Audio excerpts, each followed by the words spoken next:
Length of an arc of a circle.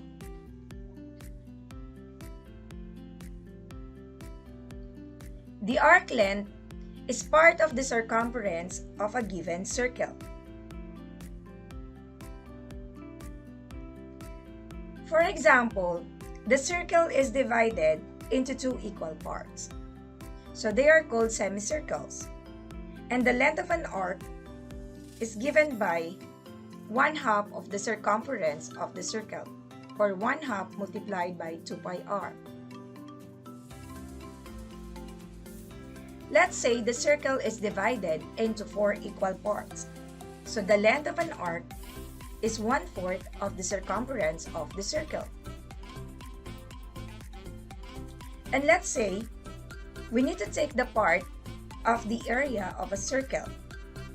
So the length of the arc is directly proportional to the angle it subtended at the center of the circle. For example, in the first arc, it subtends an angle of 180 degrees at the center of the circle.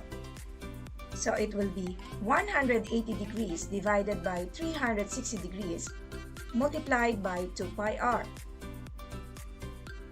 In the second arc, it subtends an angle of 90 degrees at the center of the circle. So it will be 90 degrees over 360 degrees multiplied by 2 pi r. What is the length of the arc if the angle subtended by it is 30 degrees? So that will be 30 degrees over 360 degrees multiplied by 2 pi r. Generally, if the angle subtended by the arc at the center is theta, then the length of the arc is theta over 360 degrees multiplied by 2 pi r.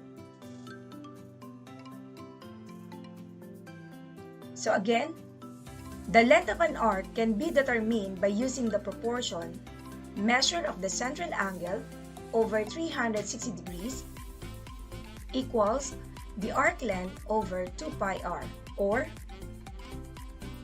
the length of an arc is equal to 2 pi r multiplied by theta over 360 degrees. Example number 1.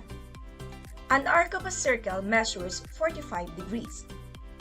If the radius of the circle is 6 centimeters, what is the length of the arc?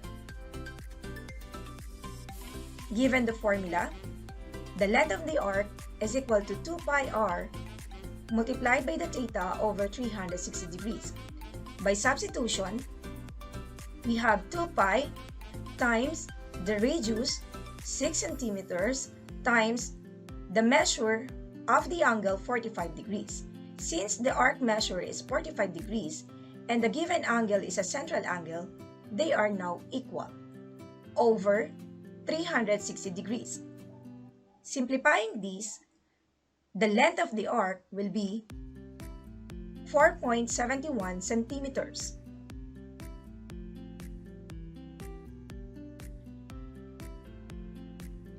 Second example, the length of an arc measures 44 over 9 pi centimeters. If the length of the radius is 8 centimeters, what is the measure of the central angle? To find for the theta, it will be equal to 360 degrees multiplied by the length of the arc over 2 pi r. By substitution, we have 360 degrees multiplied by the given measure of the length of an arc, which is 44 over 9 pi centimeters, over 2 pi times the radius 8 centimeters. Simplifying this, the angle or the central angle will be equal to 110 degrees.